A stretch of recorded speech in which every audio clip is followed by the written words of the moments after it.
alhamdulillah en garti lefol men ɗimmol alhamdulillah e qissa annabi Yuusuf ɓe garti e babiraɗo o ɓe kalanimo kaɗo haala kanko babiraɗo o ɓe mbi baba minen a gonɗinta min hay sinno min gonɗi a wona jaɓowo gogantago amen saabu an aɗa tuumi min sababu nde yiddama Yuusufu tan joni baba fakayfa tusi uzanni bina holno bonirta e amen jikki baba ko waɗi amin somin kaali tan a wawa gonɗinde holko waɗi ɗum te kadi e nder kaɗo haala udditima damal tumumuyo wonande ɓe wonta hankkadin suuɗade saabi ɓe kaɗo haala kaɓe kaali foof kaɗo haala ɗo so tawi koye gonga ɓe goni gonga o noddani haalde kaɗo haala foof e baba minen a gonɗinta min hay somin gonɗi te baba an aɗa tuumi min tan te baba aɗa yiiɗi Yuusuf an holko waɗi aɗa bone amen jikki holko waɗi somin kaali e kaɗo haala udditi koɓe udditi golle ɗe ɓe golliɗi hankkadi ɓe ganda aha waɗi ɓe kirsi ko dammuwol mabɓe tokosel ɓe ƴetti ƴiƴam ɗam ɓe moddini e wutte he ɓe gaddi aha babiraɗo noon ƴetti wutte o jaggi e jungo mum nawi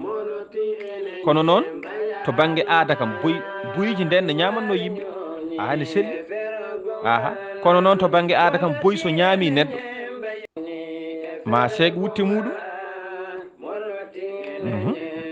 babiraɗo noddi wi joni so tawi ko boyi ñaamimo holko waɗi wutte o seekaki nden ɓe jiiɗum noon ko babiraɗo haali kone selli kamɓe ɓe gande koye mabɓe gone fewjude peejo goɗɗo babiraɗo wi jam est ce que ɗum ɗo ko hunde hawnide gaare gay hada dhibu yakulu bni wala yaqudu qamisa ala ni ono boyi ñaami ɓiyam te kadi seekani wutte makko ala konngol gongol kadi wi ala ɓe gaddi ko boyi e hoore muɗum ɓe mbi oɗo boyi de ko oɗo ñaami Yuusuf Yaqubu heɓɓiti wi e hema boyi anta akalta waladi wa thamaratu fuadi an woni ñamdo mana ɓinguela mo ɓesnore mana ɓerdam nde ko an ñaami ɗum fa an ɗagahullahu Allah noon haalni boyi o boyi o heɓɓiti wi wallahi ma akaltu waladak wallahi mi ñamani ɓinguel ma wala ra'aytuhu qad te ɓiyo mo mbiɗa o mi meeɗa yiiɗum hay gotol te minen boyiji ɓiɗo wala yahillu lana an naakula luhuma al anbiya te minen daganaki min en harmi e dow amen minen boyiji ñamde tebbuli annabaɓe ayi on nani ko boyi haali ko koni so Allah haalni hunde haalat de yawma tashhadu alayhim alsinatahum wa aydihim wa arjuluhum bima kanu yamalun ɗum ɗo ko terɗe neɗɗo ndo ko terde neɗɗo o heɓɓito wiya lima shahidtum alayna qaalu kamɓe terɗeɓe keɓɓito mbiya an ɗagana llahu alladi an ɗaga culla chey ayi yo tan ɗum neɗɗo ne yurmini hay boyi haali kaɗo haala boyi yo tan boyi wi minen min ñamata tebbuji annabaɓe waɗi ndewo haali ɗum ɗo kanko boyi o Yaqubu wimo holko adduma e ndiɗo leydi Kanaan an joni so tawi wona ɗum kay holko adduma e ndiɗo leydi فقال جئت لصلة الرحم فأخذوني وأتوا بي إليك أي boyo wi heɓɓiti wi min de adduno kam ɗo e leydi Kanaan ko jokkere en ɗam sabu bandirabam ne ɗo boyiji hono am garmi ɗo noon jokkude e mabɓe en ɗam mi salmodira e mabɓe mi jokka e mabɓe en ɗam mi ruttomi hoto to jeynomi to joni ɓe potti e yam tan ɓe nangimi ɓe gaddimi to maɗo waɗi annabi Yaqubu heɓɓiti wiɓe goppe boyo yahaji mum o ko gonga haali gaccemo yahaji makko aha on saaha noon andeysan annabi Yaqubu andi koɓe kaali koko fenade wona gonga heɓɓito wi bal sawwalat lakum anfusukum amran fa sabrun jamilun wallahu almusta'anu ala ma tasifun o haali kaɗo haala ndeysan o wi joni kay sinkani on pittali moɗon fi golle ɗe golluɗon de on golli ɗeɗo golle ko pittali mon tan gaddan on wonde yo gollu ɗeɗo golle on golli alhaali mawɗo noon son pamno golle mawɗe golluɗon ɗo aha on koynimo e jeese moɗon on mbaɗi ko mbaɗɗon ko Allah andi noon ko mbaɗɗon kono wonko mbaɗɗon ko pittali mon cinkani on ɗum jonnani on ɗum cikkuɗon no moƴƴi moƴƴani heddi fa sabrum jamilum joni kay ko muñal tan jorgal muñal ngal ƴenƴere ala e muɗum aha la jaza fi huwa khabaru mubtada mahzufun joni kay basi ala joni kay mi muñat tan joni kay muñat tan basi ala ko Allah noon woni ko ballinimi Allah woni ballinteɗo e ko ciforɗon ɗo ko mi wallinima Allah ko ciforɗon ɗo ko aha mi ɗaɓɓi e Allah ballal mi ɗaɓɓi e Allah ballal ko ciforɗon ɗo ko e habaru annabi Yuusuf ɗum waɗi ɗon tan hankkadin babiraɗo kam boni e mabɓe ɓerɗe mum boni e mabɓe gonɗinani koɓe kaali ko babiraɗo wiyoɓe gimmoɗon kañum hankkadin ene wondi e sohla mawɗo holno waɗata ene jogui on sohla hankkadin waɗi jomiraɗo wi wa jaata sayyaratun noon waɗi ɗanniyankoɓe gaari ɓe jippima ɓe gimmi koto wiyete Madyana wuro annabi Shuaybu ɓe payi ko Misra kamɓe ɗannotoɓe ɓe jippi fa nazalu qariban min jubbi Yuusuf ɓe jippi to ɓuuri ɓattade e woyndu no annabi Yuusuf woni ndu on saaha noon fa ahɗa ɗariga koye majjuɓe lawol wona ɗon wonno lawol mabɓe ɓe majji ko lawol ɓe donki yiide hendu tampiniɓe ɓe majji lawol ɓe jippi sara woyndu to ndu Yuusuf wedda ndu waɗa ɓe jogui babiraɓe haɓe jogui mawɓe ɓe ganduɗa ko duuɓi ko tampuɓe ko ɗomɗuɓe ko heyduɓe ene nodda ndiyam tam aljuu ene keyɗi kadi ene ɗomɗi hankkadi ma e nodda ndiyam tan yo ndiyam ar ene maayi ɗomka ko mawɓe Allah waɗi noon woynu duuɓe kewani yarde e mayru kono ɓe ngala feere wonde woyndu ko lammudu no feewi eɓe kalda jehen nduɗo woyndu cafenen ndiyam gadden jaren ɓe mbiya ala nduɗo woyndu hay goto yarta e mayru sababu ko ndu handu ha ɓutti ndu ko handu on saaha noon mi mbiya ala en ngala feere so jarani ɓeɗe so jarani ko mayoɓe ɗum waɗi ɓe neeli ƴogowo mabɓe ɗo Allah wiyata fa arsalu waridahum fa adala dalwa ɓe neeli ƴogowo mabɓe mawɗo mabɓe o noon wiyete ko Malik ibnu Zaar on saaha ɓe neeli ƴogonowoɓe ndiyam beele addana ɓe ndiyam ɓe jara Malik ibnu Zaara al-Khazai on noon jeeya ko yimɓe Madyana on immi koye annabi Ismail o yetti fa adala dalwahu o neldi bagal makko nder woyndu to o yaltini ndiyam nde o yaltini ndiyam tan ɓe meeɗi hen ɓe mbi ala ɗum kay wawa wonde ɓe tawi ndiyam no way kono sukara ni ɓe mbi ala wawa wonde ɓe noddi yimɓeɓe foof gaari jaari hen ɓe mbi wallahi ɗum koyno hawni koy nduɗo woynu meeɗa welde on sahana ɓe jaltini ɓe dokki yimɓeɓe puɗɗi yarde ɓe neltini bagal ngal gongol ɗum waɗi annabi Yuusuf nanti ngol lawol e bagal he fa ta'allaqa biha Yuusuf nanti hen fa akhrajahu ba'da an makatha 3 ayyam ay Yuusuf yalti e ngol ɗon lawol caggal nde ñiiɓi toon fodde balɗe 3 alama qila e ko wiya on saha noon nde Yuusuf yaltidi e bagal he ha ari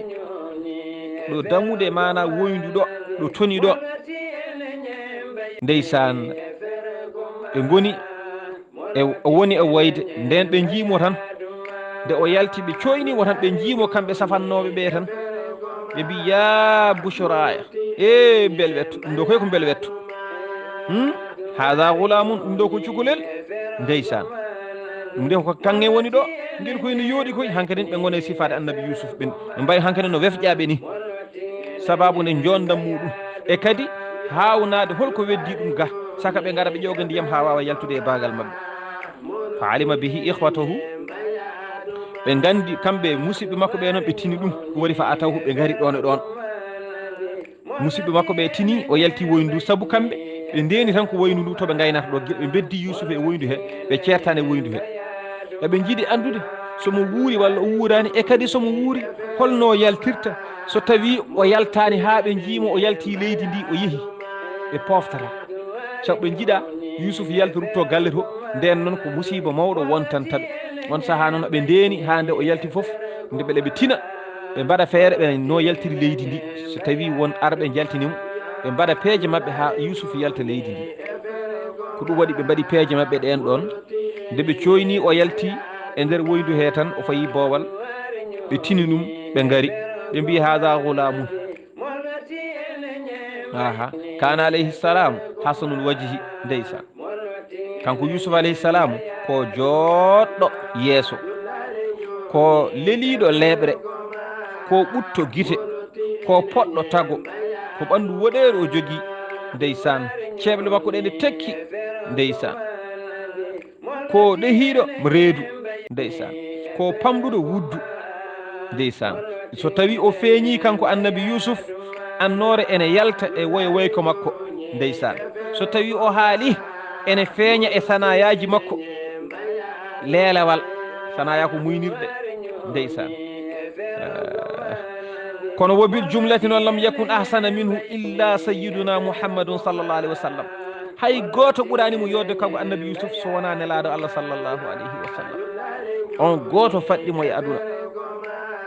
fa inna Yuusuf ay annabi Yuusuf dey o tottama feccere jondam aduna kono nelaɗo sallllahu alayhi wa sallam tottama dendagal jondam sababu ɗum Bushayri yimi e deftere muɗum ndeysan munazzahun an sharikin fi mahasinihi fa jawharul husni fihi ghayru munqasimi ko ɗum addani Bushayri haalde ka ɗo haala ko ni woni no ɓe mbaddi so tawi a wi noon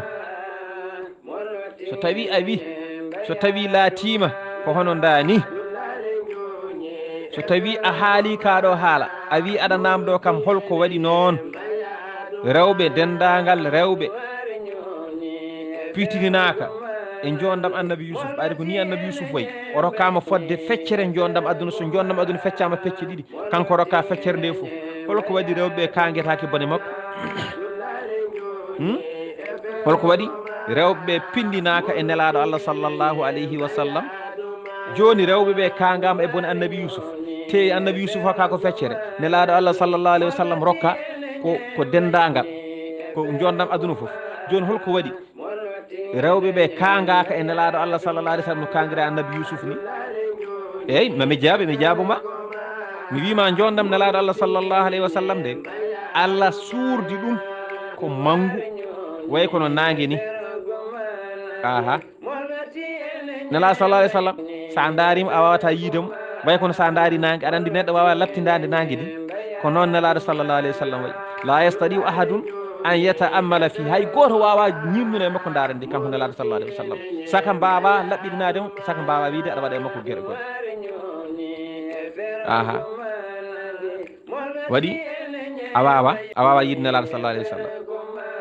nelaɗo sallllahu alayhi wa sallam wawani yiidemo ha labtindomo so wona cukalon sahabaɓe ko wayno alhasan e alhuseyni walla abdoullahi bun oumar ɓeɗo de ne jiyatno nelaɗo ha labta ɓe ɓiɓɓe sahabaɓe ɓe ne jiyatno nelaɗo ha labta ceer kono kala ɓennuɗo ɗon mawni seeɗa ko jiɗɗa fof gona sa yiiɗi gona sahaba sa yiiɗi gona goɗɗo a wawa yiidemo abadan ko mangu ngu Allah waɗe makko ngu a wawata yiidemo abadan o tampin hoore makko saabu darade jalal e nder makko kanko annabi sallllahu alayhi wa sallam on saaha noon ko on ɗon jalal mo Allah waɗe makko so tawi neɗɗo daarimo o haɗa neɗɗo o wawde sifademo neɗɗo o wawata yiidemo way kono so tawi a daari nangue ni so tawi noon ko jondam annabi Yuusuf ɗam jondam ko fa zahir ɗam ko peñƴam aha ɗam suurani ɗam ko suuri jondam nelaɗo sallallahu alayhi wa sallam ko wadde annabi Yuusuf mbiyatamo ko way kono lewru ni nelaɗo sallallahu alayhi wa sallam way kono nangue ni wadde lewru aɗa wawi darde ɗum te kadi wayesfa hul wasifuna ene sifo lewru siforoɓe aɗa wawi darde lewru kalandi a lewru ɗi ko ni jiiɗum ɗum ni way aha kono noon annabi sallllahu alayhi wa sallam hay goto wawa sifade ɗum ko ɗum waɗi mbimami so tawi a namdimami Yuusuf no rewɓe ɓe jiiɗi tampinirdemo ni te kadi o totta ko feccere nelaɗo totta ko fof holko waɗi rewɓe ɓe mbayanu noon e nelaɗo sallallah alih wa sallam mi wiya jaabuma kaɗo haala nelaɗo way kono nangue ni ayi Busayru yimi ɗum ka shamsi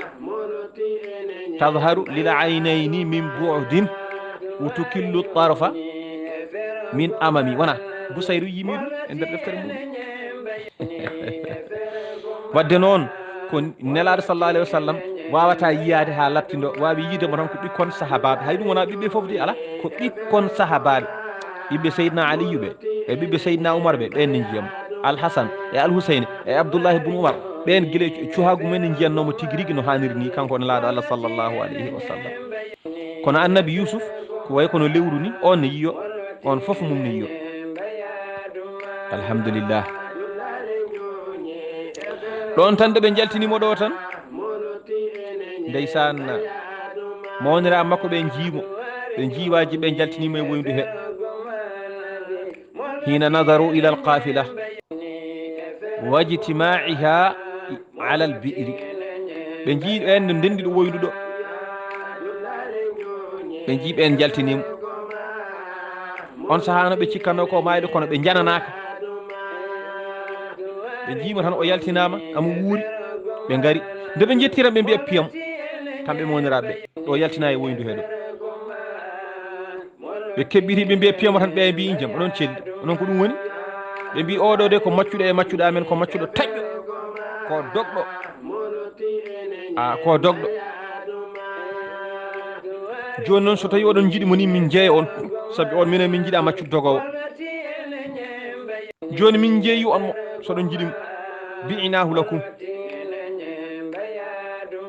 on saaha noon ɓe kalnimo e ɗemgal mabɓe abraniyu nde wonno kamɓe koɓe abraniyankoɓe kono oya Malik ibnu Zar ɓen ko arabeɓe ɓen jalti koye annabi Ismaila ko abraniyanke kono o wattino haalde arab o watti haalde arab ko sahade ɓe mawni jurhumnaɓe gaari o resi e mabɓe kanko annabi Ismaila ko ɗon nelaɗo sallallah alih wa sallam woniri arabe kono kamɓe fof ɓe jalti koye annabi Ismaila noon ko abraniyu kono resi ko arabe ɗon arabagal naatiɓe ma en garoy on ɗon gissa so hawri e welede Allah joni noon kamɓe ɓeɗo moniraɓe ɓe kaldi e annabi Yuusuf ɗon eɓe gandi ɓeeto nanata abraniyu kamɓe koɓe abraniyankoɓe ɓe mbi Yuusuf woto yeddu ko min kalata ɗo ko de sa yeddi tan min mbarata ɗo joni joni min mbiyata minen komin halifaɓe ma an ka maccugel amen ɗirroɗa jaaɓa min jeeyma ɓeɗo ɓe nawma sa yeddi tan min mbarata alay saago huulat saabu piggal ɓe piimo haade mabɓe nanudemo e woynugal soɓe mbiya ɓe mbaramo omo wawa gonɗinde ɓe mbi woto yeddu dey sa yeddi tan min mbarata fa qarra biha Yuusuf jaaɓi ɗum o qirri woni fashtarahu Malik ibnu Zar al Khazai oɗo gorko biyeteɗo Malik ibnu Zar oɗo soodimo ɗum waɗi ɓe cuuɗi habaru makko kamɓe mawniraɓe ndeysan ɗum waɗi to jomiraɗo wa asarruhu ɓe cuuɗi fi makko kanko annabi Yuusuf ndeysan ɓe jeeyimo ndeysan wiyama noon ko jeyɗomo e coɗɗomo cuuɗi ɓe cuuɗi heddiɓe ɓe kanko coɗɗomo o suuɗi ɓe o yadata ɓe ha o wawa yeytoyde annabi Yuusuf to Misra aha ɗum noon woto rendoyde e mabɓe alhaali o no sifori foof ɓe cuuɗi habaru makko ɓe jeeyimo jeeygu cuuɗor ɓe gatan mbi oɗo de ko maccuɗa men taƴƴo Yuusuf deƴƴi saabu kulol woto ɓe mbardemo kono noon wallahu alimum bima yamalun Allah kam ne andi koɓe golli ko golle ɗeɓe golli ɗe aha kono noon golle ɓiɓɓe annabi Yaquba ɓeeɗo to banggue boowal ko hunde bonde nde Allah bonni to banggue boowal ko yiyata hen ko kono ko nderto ko hunde moƴƴere en metti famde noon saabi Allah koɓe mbaɗata ko fof ko yamirore Allah ene fiiɓi hokkude annabi Yuusuf dokkal ngal rokki ɗum e aduna ngal kono noon dokkal ngal wawata tabidde caggal ɗeɗo golle gollaɗe gollaka ɗeɗo ma golle saabu ayi nde Jibrilu ari yewtidemo hen gotol to nder woyndu to ha wimo aha ɗeɗo balɗe ka jaltowo o wi o heɓɓiti o wi beele somi yalti paarum koto babam o wi ala sa yalti ka ɓennowo ko ganduɗa hoye ɗannade bamma duuɓi kewɗi on jiidirta Yuusuf woyi o wi ala woto woyi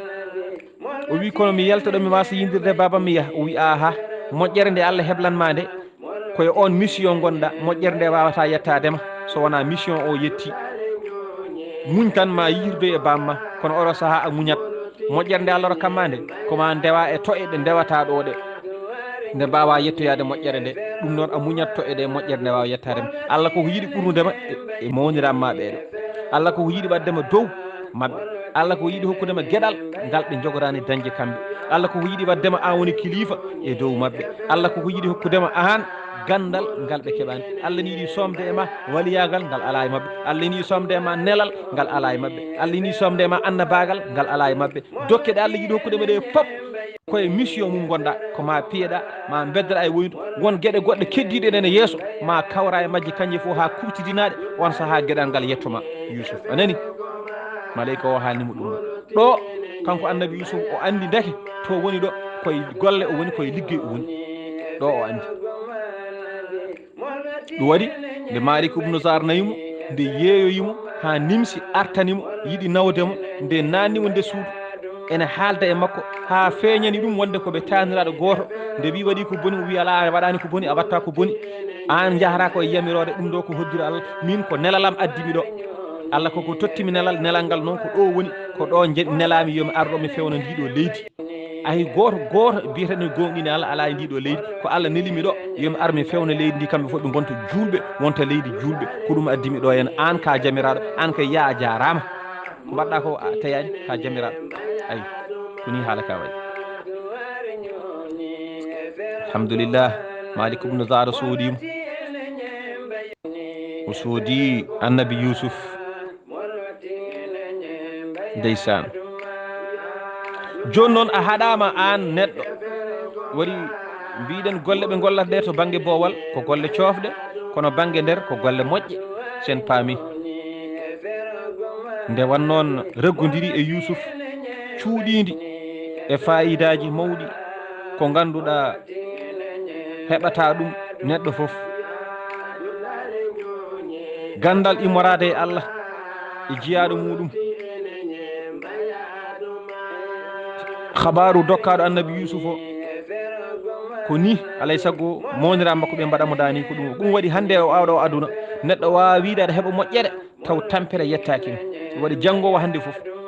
jogorɗo hedde gandal kala mo jiiɗa o heeɓi gandal walla o heeɓi fodde to Allah tawata ko tampanɗo Allah ko golluɗo tan kaw tampi neɗɗo wawa hedde wona gueɗe taw o gallani omo wawi noon gollude o rokke o yooɓe Allah yoɓomo e aduna ko ɓuuri ko golluno ko taw so feccama pecce sappo o gollani fodde gotel nguel kono noon kam ko golluɗo Allah wino man jaa bil hasanati falahu ashru amthaliha sa golli gotel moƴƴel mi addama sappo walla mi addama temedere walla mi addanma mi nawma ha temedde jeeɗiɗi ko Allah wino wona wallahu yudaifu liman yasha Allah ene hokka neɗɗo ni ko ɓuuri temedde jeeɗiɗi ɗe joni noon neɗɗo o sen heɓa Allah walla mo heɓa ko ummi e Allah walla mo heɓa ko yimɓeɓe fof ne dardamo taw immimo koto Allah alay saago o taƴana Allah ñalaɗe o wiya ɗum ɗo ko Allah tan dokkumi ko Allah tagimi mboɗo rewa Allah taw ko saabi Allah e nalaɗo mum mi waddani hen goɗɗum wallahi billahi so woori noon o yiyat dokkal Allah guila mo wuuri so mayi kadi ko fadimo toon ko ɓuuri o waɗi mana neɗɗo haɗama wiyeede ene ñiŋa mawniraɓe annabi Yuusuf ɓe wota jumpu an kettotoɗo kaɗo haala la tahdu ayuha samiu fi sha'nihim bisu'in fa inna allaha alimum bima yamalun ayi woto jumpu an kettotoɗo kaɗo haala e fiyako mawniraɓe annabi Yuusuf wonde ɓe mbaɗi ɗum koko boni oto yennuɓe oto wi ko ɓe bonɓe oto haala mabɓe haydara ko soofi a haɗama ɗum kamɓe ɓe jahata koye yamirore Allah ko Allah tan woni gando ko ɓe golli ɗo ko wattu hakkille e hoore ma ɗum waɗi wa sharawhu bi thamanin bahsin ɓe jeeyimo piri jar gustika jastuka darahima maadudatin wiyama ko buuɗi limtinde ko buuɗi biye ala hen ko buuɗi 20 aw 22 wiyama ɓe jeeyima ko buuɗi nogas wiyama ala ko buuɗi nogas e ɗiɗi ɓe wiyama noon ne waɗi paɗe ɗiɗi e comci ɗiɗi wiyama ala ko ni tan foti kono wa kanu fihi min azahidina kamɓe musidɓe ɓe e nder ɓe laatima e nder jeeygu ɓe jeeyimo ngu koɓe ruuɗiɓe koɓe jeeyimo koɓe jaɓani ñamoyde ɗum ala ɓe jaɓani ñamoyde ɗum kamɓe moniraɓe ɓe ɗum noon en darniɗo henna kadi darsu o ngam so ɓuuri ɗo kadi teddat oɗon jarlo oɗon jaafo yo Allah hokku en hawde aset garowo ko musidɗo mon guiɗo mon sehil mon Khalid Abdoullahi Sy to kaɓirde to ko Saïdou Abouba en calmini ardiɓe dental ngal Sar Abdoullahi Sar e rewɓe e makko ha yetti ɗo yettiɗo ɗo kaɓirɗe ɗo ko Saïdou Abouba ɗo haalirde ɗo on ko musidɗo mon guiɗo mon sehil mon Khalid Abdoullahi Sy oɗon jarlo oɗon jaafo yo Allah hokku en hawroyde e aset garoyowo inchallahu taala mbawen jokkude qissa annabi Yuusuf. Assalamu aleykum wa rahmatullahi taala wa barakatuh.